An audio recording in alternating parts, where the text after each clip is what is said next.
weren't supposed to see that. Welcome back to another episode of Two Straws. Did you press record? I did. Are you sure? Do you want to check it again? Adam pressed record. Are you sure? Yes. You want to check it? You don't trust him? I don't know. I don't trust you. Now, after you just sabotaged me on right? camera. Look at her. What do you call it? Gussying up her lips like a harpy. Well, when a lady is single, they gussy up their lips. They do. They do. I haven't gussied up my lips in about 15 years. And you're still married. Congrats. Good for you. He has low standards. Good for you. That's the trick. Trick to a long marriage is marrying someone with very low standards, and then you can't disappoint him. I will remember that. Yeah. There you go.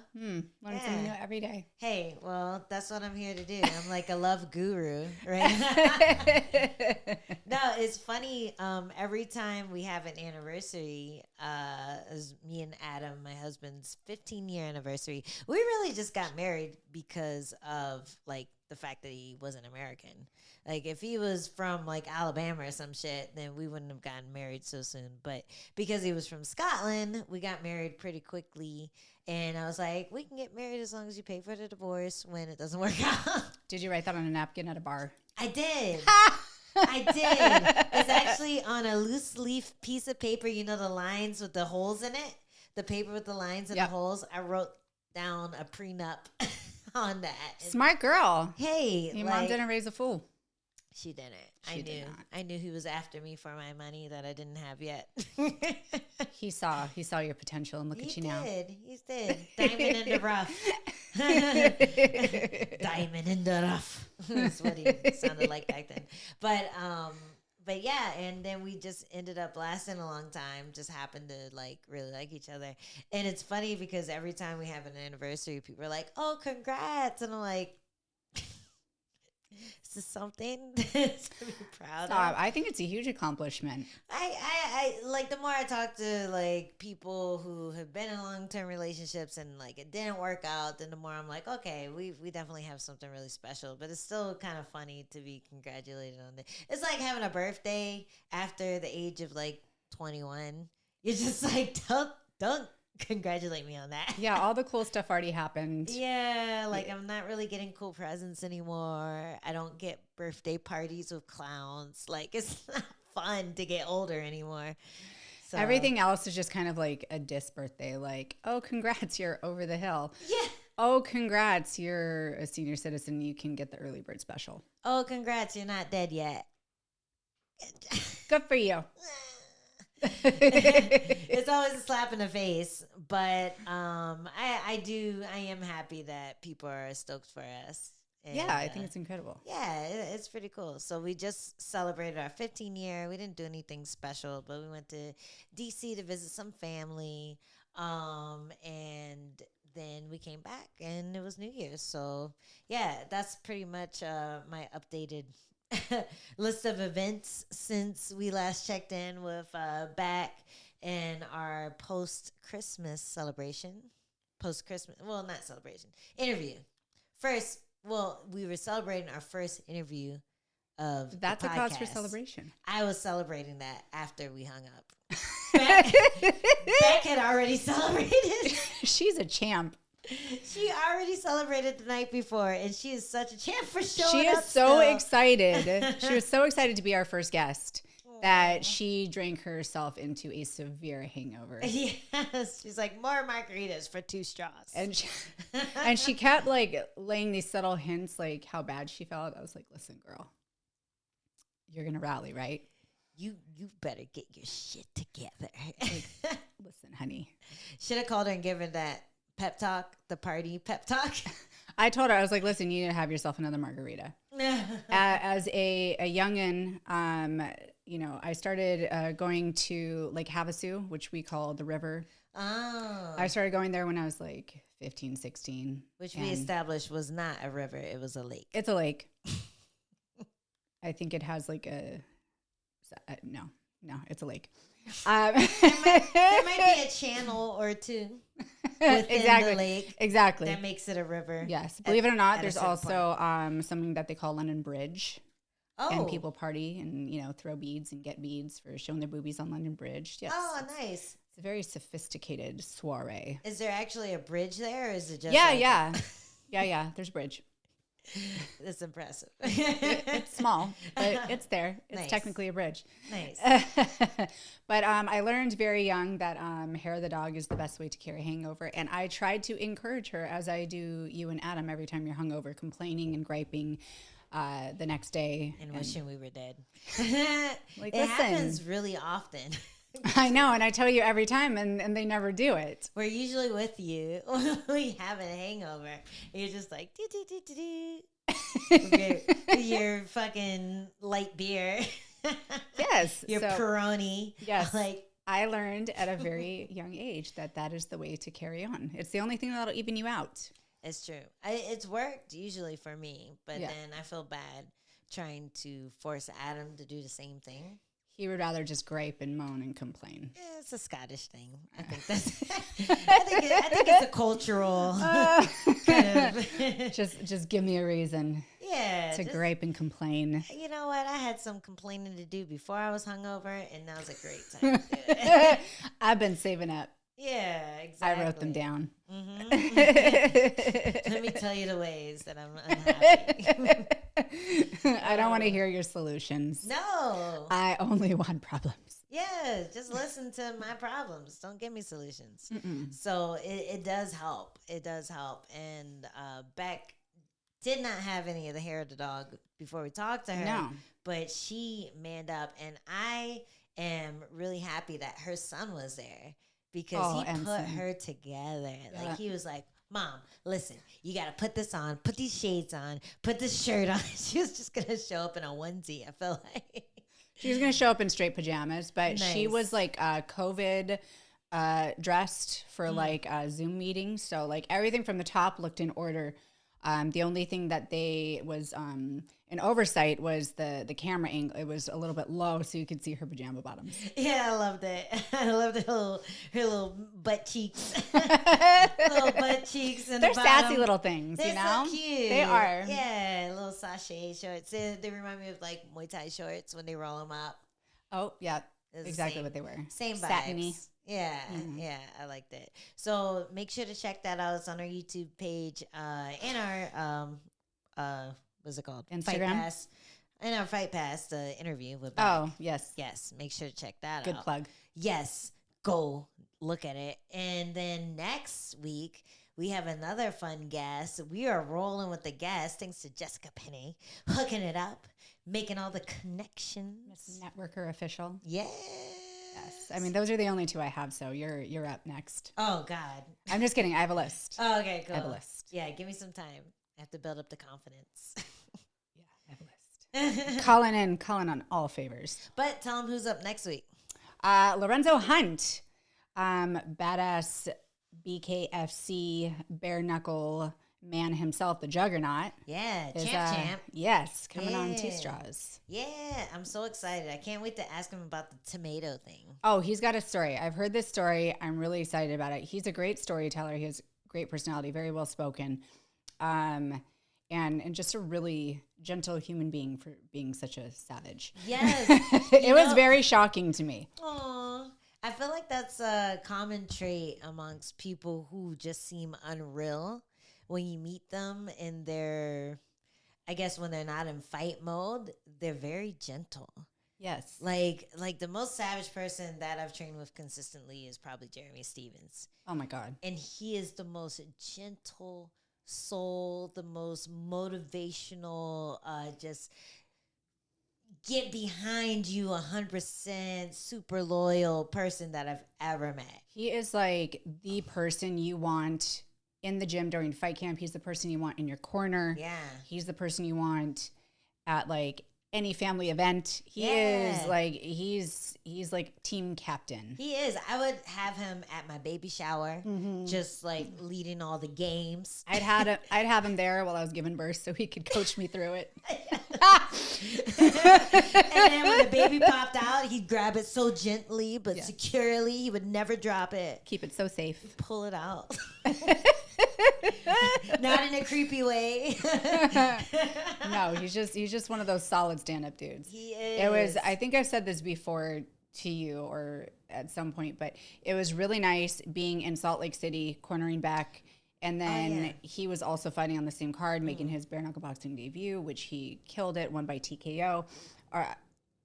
Yes. Yeah, TKO. Won by TKO. Yeah, he cut the guy. Yes. And it was just so nice. He rented an Airbnb, so we were over there every single day, and it just felt so nice to have the band back together. Yeah, I love it. It was like a really good feeling that I haven't felt in a very long time. You know, it was just really nice having everybody there. We're all kind of family, like all of the Alliance MMA vagabonds. Yeah, yeah. Can't stay away from each other too long. Always find our way back. Yeah, it was pretty awesome. Yeah, so that's it's not surprising, but it's nice to hear that Juggernaut's kind of like that.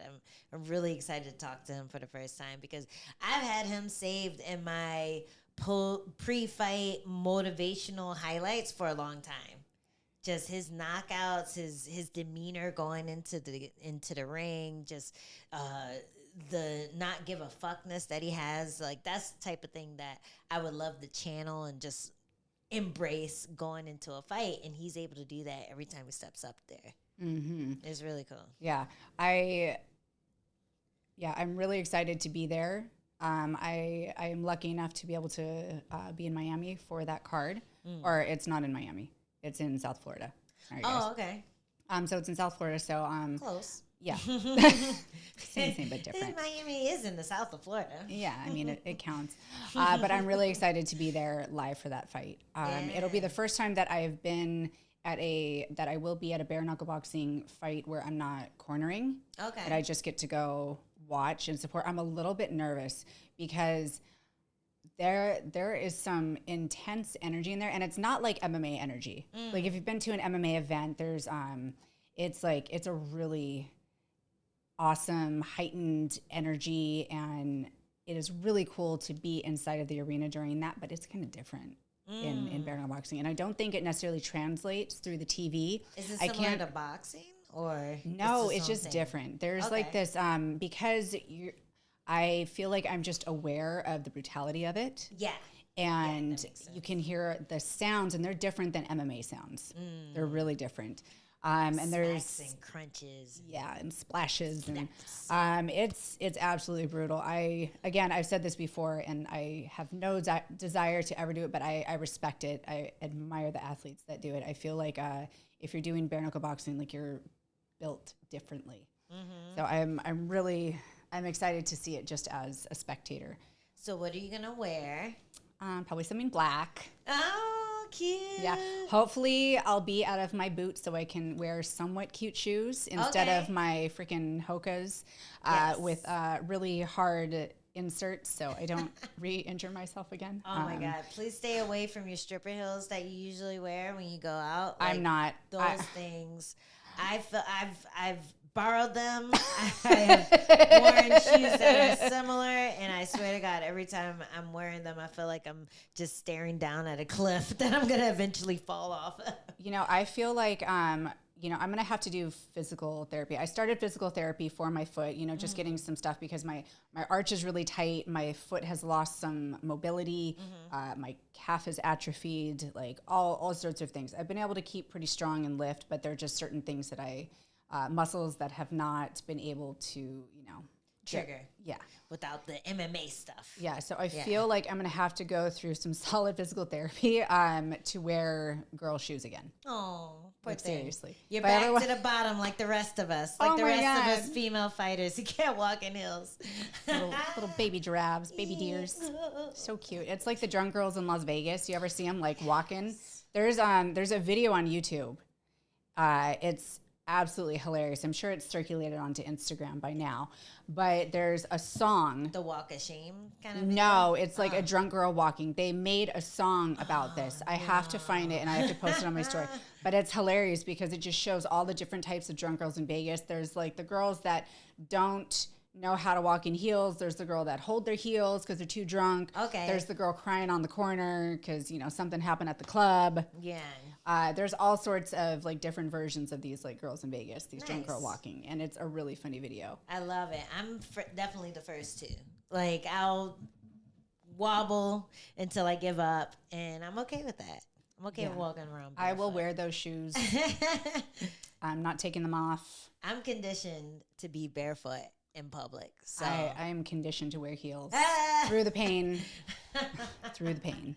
I actually wore some really fancy heels that I bought in France because I'm so fancy. Oh, you're so fancy. I'm so fancy. Oh my God. I went to UFC Paris last year and I wore heels in France, and no one told me when I bought those heels that everything is cobblestone. Shit. Dude.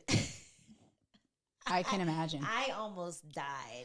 My little footsies were so tired. My big toe was screaming at me because it was getting bent backwards in a way that it doesn't like to get bent. Like, I could barely shoot on that thing. And here I am wearing these tall ass heels. It's bent like at full 90. Yes, it's not supposed to bend that far, and then we have the cobblestone on top, so it's like every step is a Bosu ball. So eventually Adam ended up carrying me, which I thought was super romantic. Oh my goodness. So I know. chivalrous. Such a chivalrous man. I need one of them. I know. To carry me around. But it was embarrassing because we had to take a Uber and our hotel was less than 0.5 miles away. I've been there though. I've been there. I'm like, listen, I really want to look cute. I'm going to take a lot of pictures, but we're driving. Yes. There will be no walking. The only walking that will be done is from the car to the table, then the table to the car. Yeah, I should have stuck to those rules because I was really like, nah, let's walk back to the hotel. And then about halfway there, I tapped out. It was too much. Did you have a sit on the curb? No, I just hung out on top of it. See, usually, so this is my thing. I'll usually find something to lean on, and then I'll like go up on my heels to like, you know, alleviate some of that. No, that works. Yeah. Yeah. That's what I'll do. I have a good technique for that too. Yeah. But then there's no walking after that. After that, my toes have pretty much given up, and they're like, I hate you. Yeah, I worry if I'm ever going to be able to wear heels again. You will. I have some nice heels, man. No, you will. I believe in the conditioning that you've put in for years. Yeah. I feel like that's going to override the atrophy that you've faced for less than a year. Yeah, I wish I could say the same for my cardio because that shit's gone. I I don't know if that stuff is, I don't know if it's ever coming back either. It'll come back. It'll come back. Either that or you'll learn to fight lazy, which is definitely a skill that you learn as a veteran to keep up with the kids, and it works a lot of times. I mean, I can do that in jiu-jitsu all day. Yeah. I don't know how to do it in MMA. I think you'll figure it out. I can help you out because I've been fighting kind of lazy lately. It works for me on days that I don't feel like doing shit, but I still have to be a good training partner. I'm like, oh, this is easy. This is easier than that trying. Cheat code. Yeah, I'll give you all the hints. Thank you. So speaking of MMA fights, we don't have anything booked yet, but everyone is excited about the first week of MMA that is coming next week. Oh, yes. Yeah. It seems like it's been so long. We're so spoiled. What, 4 weeks since our last MMA fight? I feel like it hasn't been that long, but it feels that long. Has it been 4 weeks already, or has it only been 3? I'm going to do the math right now. So January 13th, a day before my birthday. Oh, my goodness. Is the next fight. So that'll be 1 week, 2 week, 3 week. Yeah, it's been 4 weeks. Damn. It's been 4 weeks since we had MMA. We are fiending.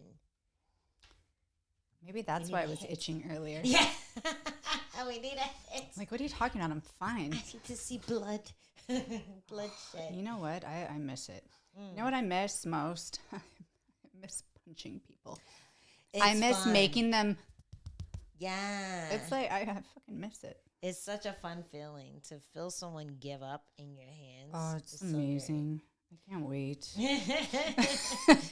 Don't worry, you'll be there soon. You'll be there soon enough. I'm gonna start with some some noobs.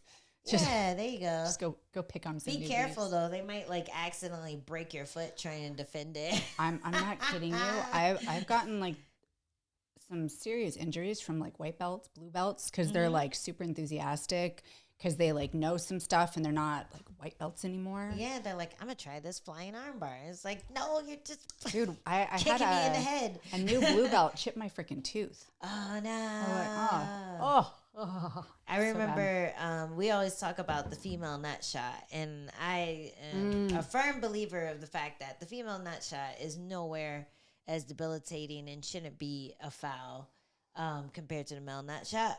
But there was one time.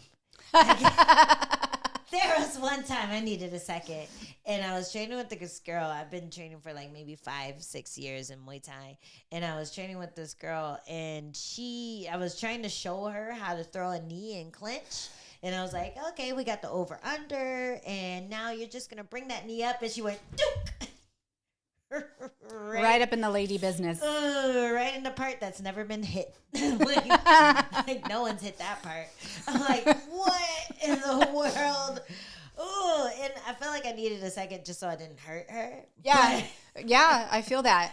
But it was definitely one of those moments where you realize, like, man, someone with less experience can hurt you more than someone with more experience. Sure can, yeah. They don't move normally. It's unpredictable. Yeah, it really is. I've had people, you know, roll the wrong way and like kick me or like actually like bring me into the ground in a weird way. It's just why am I seeing stars right now? It's just weird. It's weird. Once I had a injury that I was trying to protect. I had messed up my ankle, so I was trying to protect it. So I would just play guard. And this motherfucker, he gets into my guard, full guard. I have him in between my legs, and he just rolls over out of nowhere and puts me in mount.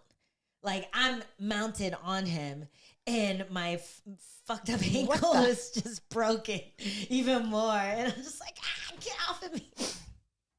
And it's just the most unpredictable stuff happens when you're rolling with people with less experience. Yeah. Like, no one in a competition would roll over from guard and let you mount them. So it's just one of those things that you have to be aware of when you're rolling with people who are kind of new, and also when you're protecting an injury.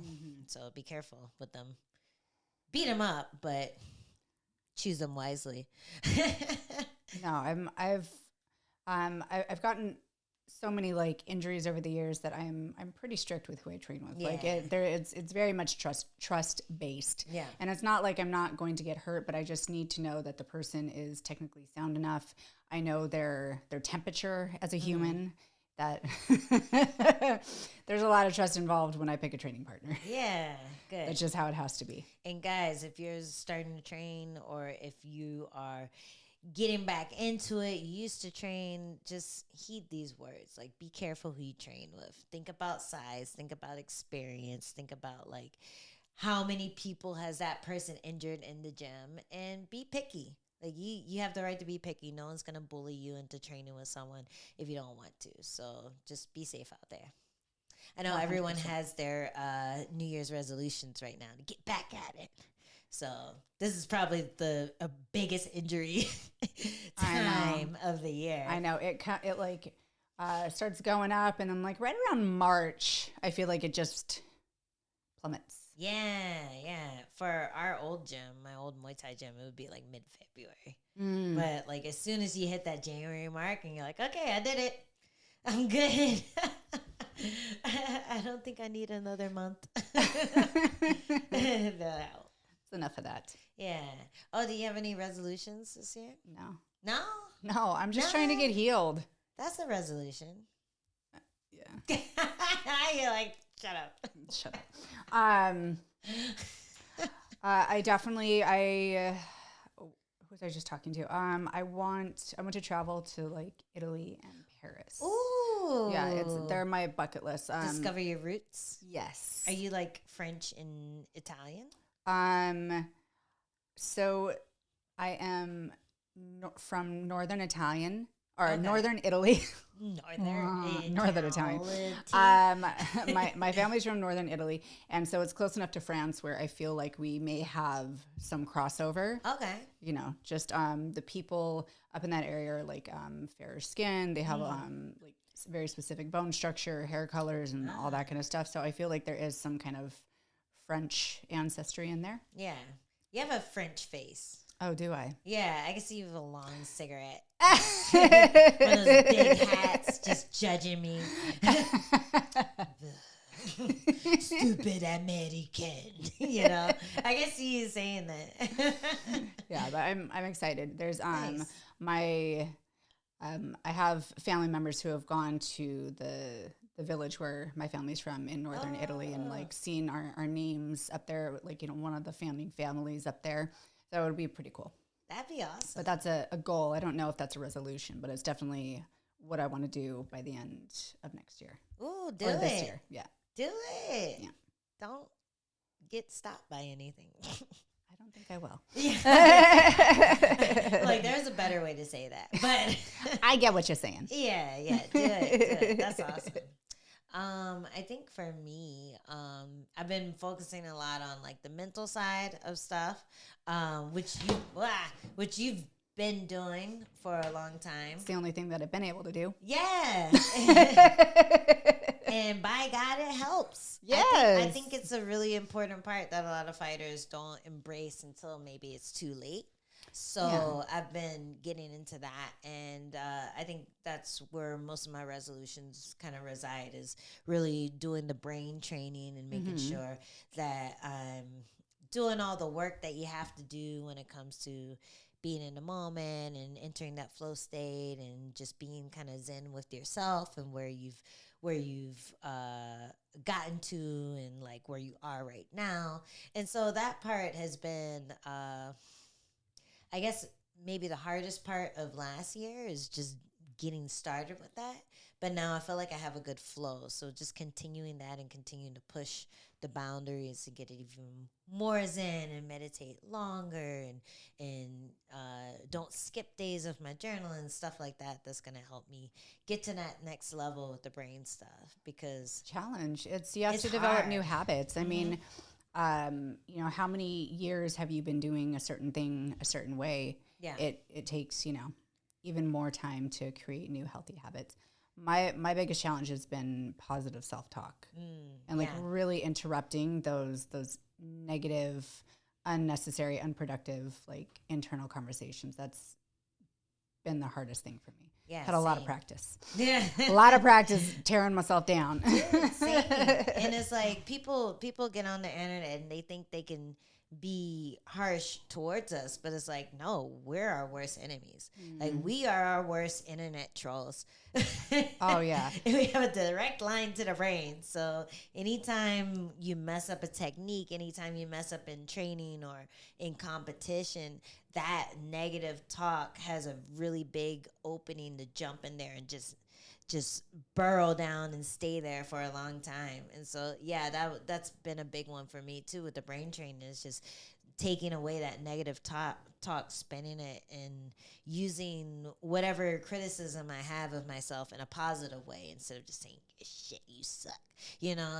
And it's so it feels so simple once you start doing it, but it really is a thing that you have to stay consistent with, because it's so easy for that negative talk to creep in, even when you've had a good streak of being super positive, thinking of yourself in a positive light and being fair with yourself. You know, a lot of times we're really unfair and judgmental towards ourselves. And I know we try to put on a brave face in front of fans and in front of you know, the media and stuff, but we're all just human and we're all very critical.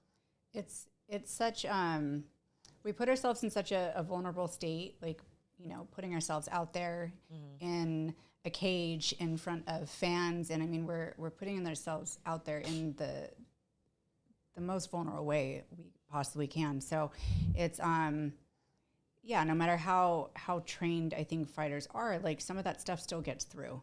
Some of that still affects, because it reinforces a story that we are already thinking. Because again, we're our own worst critics.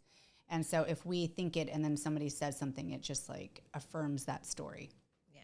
And it's a vicious cycle. It's really hard to get out of, but it's where that practice comes from. It's where, it's important to have that good, strong support, that circle around us that keeps us strong and keeps us positive, because it is challenging. Soldiering on, yeah. It's a very brutal, unforgiving sport, and you can be, up at the top and way back down at the bottom within one fight. Yeah, you could be Alexander Volkanovski, greatest fighter in the world, pound for pound #1 at some point last year. I think he still is. I think he's maybe John Jones down. Is up now. But you can be Volkanovski and still have this negative talk, still have this issue with just the mental side and not being able to handle not having something on the docket, not feeling like you're going towards the next goal, not feeling comfortable in your skin at that moment. And it's a really uncomfortable feeling.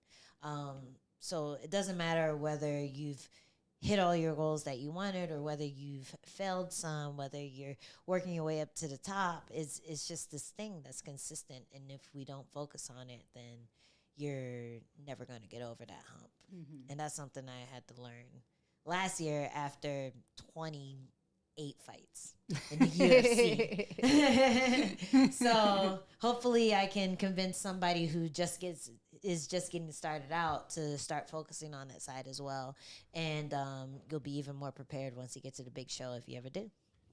I mean, it's important to focus on even if you're not a fighter. Yeah. I mean, everyday conversations. I mean, even if you have a desk job, even if you, whatever your job may be, those kinds of intrusive, unproductive conversations can chime in, and they can really throw a person off and throw them off course. So I think it's just important practice, being kinder to yourself, kinder to other people, and, that sort of thing I think attracts that good energy.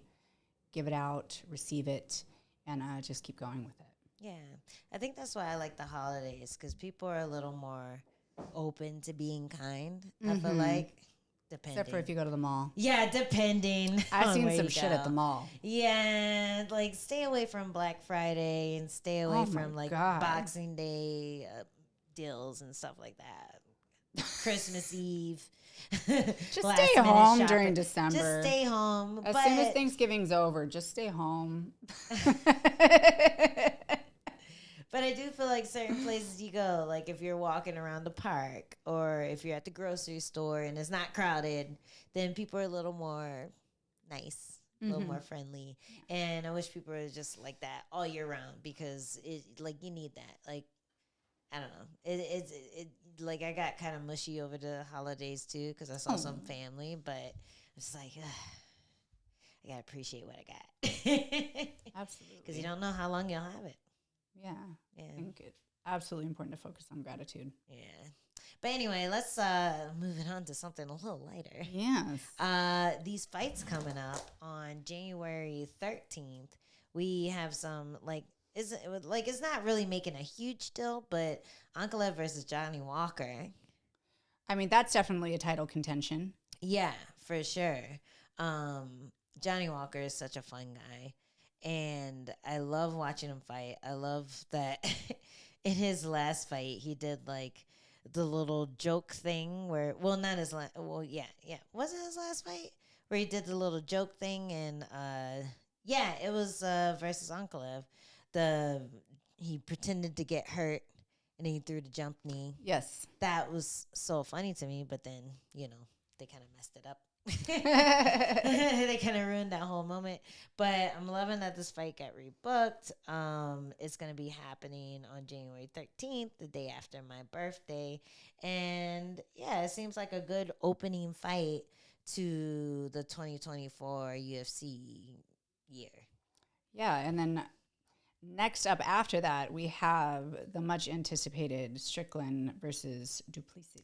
Yes. And I hope that their second fight is as entertaining and exciting as their first one. Their co-main? Yes. At 296? Yes. They stole the show. They did. I don't even remember what happened on that fight. I don't remember either. Who fought? I don't know. I think there was some flyweights. Somebody won. Nobody cares. Oh, poor things. It's hard to compete with a fight in the audience, first of all. But then when you're a flyweight and the fight in the audience is the middleweight champion, then yeah. That's really hard to compete. Sorry, no views. Sorry. Yeah, but I'm happy this fight is actually happening. And I am actually a lot more into this fight now. I know it's lame that they did the whole fight in the audience thing to hype it, but hook, line, and sinker, they got me. I'm in. I was not emotionally attached to the outcome of this fight whatsoever, but I am invested. Yes. Yeah. Who are you invested in? Do you have a dog? Strickland. God, I am having a really hard time with this. God However, damn it. he's just such an underdog. I'm just, I'm rooting for him. He burrowed his way into every woman's brain because he is a bastard when it comes to feminism. Yeah. He is the worst. Yep. He stands for anti-women's rights. He would campaign for female suffrage. Yep. Isn't that like the thing? Yeah, he wants him back at home, barefoot in the kitchen. Yeah. But for whatever reason, I'm rooting for him over Plessis. I don't know. Is it weird that he's more likable than Plessis? No, because Plessis like acts like a robot. Yeah, He it's is hard to very like South African in the way that's unpalatable, I think, where you're just kind of walking around unaware that like apartheid happened. Like, you're just like, do. I'm African too. Like I feel like the it's just a little off-putting. Yeah. A little bit. He can't read the room in a good way. And I think Strickland is a really good person at reading the room, picking on the people that he needs to get a rise out of people, but also still seeming charismatic.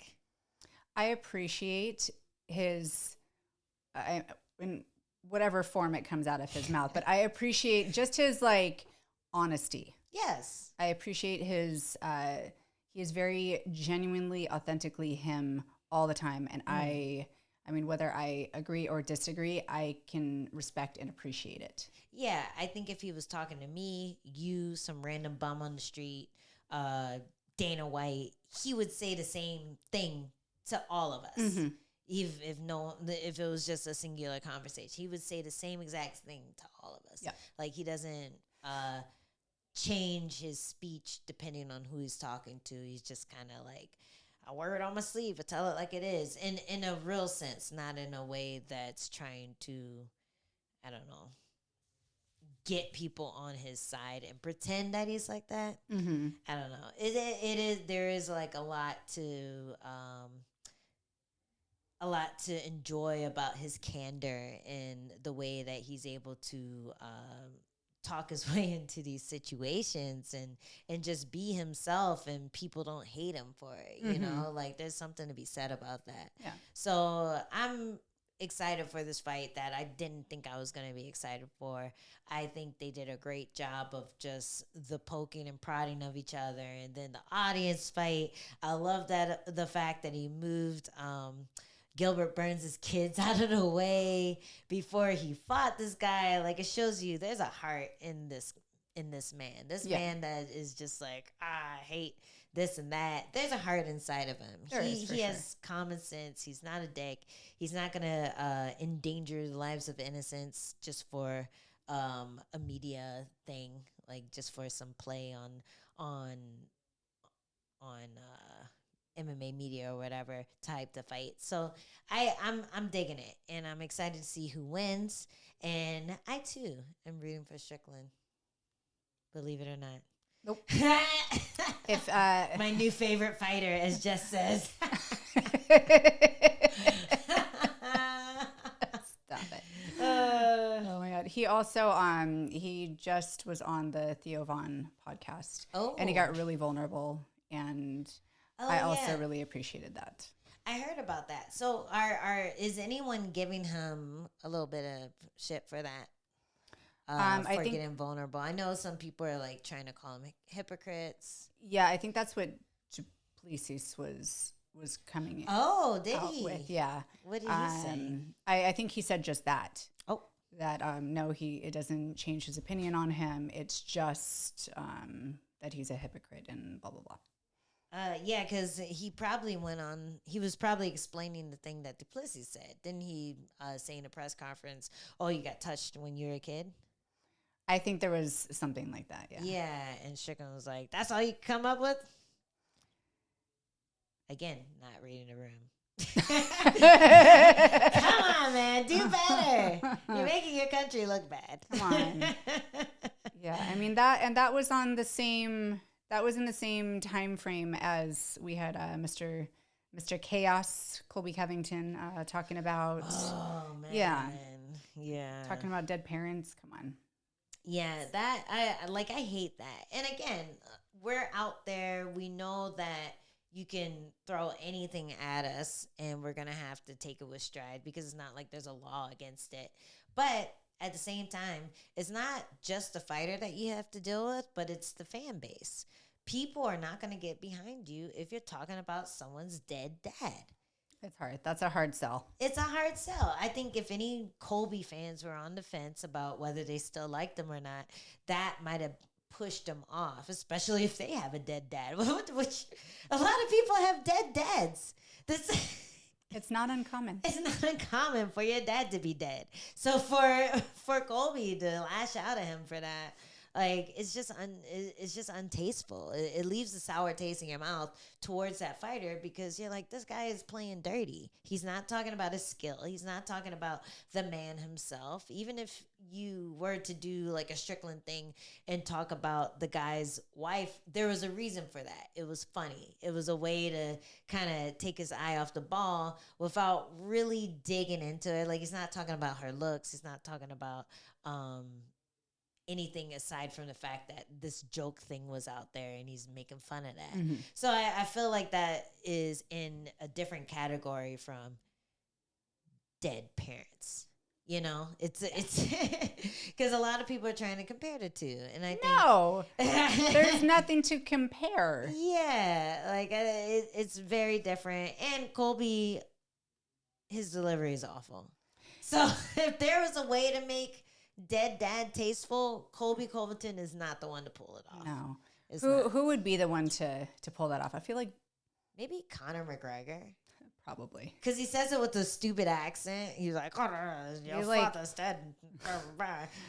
You only figure out like 2 sentences like later what he actually said, then it's already passed, so you can't even comment on it. Yeah, exactly. Yeah. He would be able to deliver it in a way with his accent that people would either laugh or forgive him. The American accent is just so unforgiving. You just really got to stay in line with it.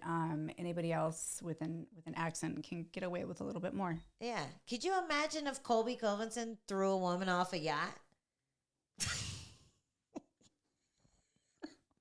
Can you imagine if he sexually assaulted a woman in a bathroom at a basketball game? Can you imagine Colby Covington getting away with that? He would not. He would get his ass kicked at the place where it happened, first of all. He'd probably get thrown off the yacht as well. Like, he would not get away with that. Conor McGregor can get away with anything. Straight to jail. Yeah, straight to jail. Straight to jail. Throw a dolly on a bus, straight to jail. Oh my goodness! You gotta have the delivery. You have to have that slick tongue and the money. The money helps. It does. The money helps. You may know the president, but you don't have the money to get away with this crime. You're on your friend's yacht. I have my own. Yeah, exactly. You rent your girls. I have my own. I have a yacht full of girls. So many that I can throw one off the boat at any time. They won't complain. Not that much. Not if they want a lifeboat. I'll just sprinkle some money on them and they'll forget all about it. Go pick it up. Swim to those dollars. Yeah, man. Poor Colby. I feel like that's what he wanted the whole time. He wanted that type of forgivable mischievousness. You know what? It is. It's a gift to be a likable asshole. Mm-hmm. It's really a gift. Many are not born with it, and few can develop that skill. Yeah. It's really either have it or you don't. Mm-hmm. It's like the gift of gab, like the gift of being a fuck up, and people still fucking with you. You got to stay in your lane. Mm-hmm. Like you're the funny one, I'm the bitchy one. I don't really like cross lines, you know. You're pretty funny. You're pretty funny when you feel like it. You drop some good one-liners every once in a while, but mostly I stay in my lane. Yeah, I have a real problem with being bitchy. It's really hard for me. I'll be like, "Oh, fuck you up."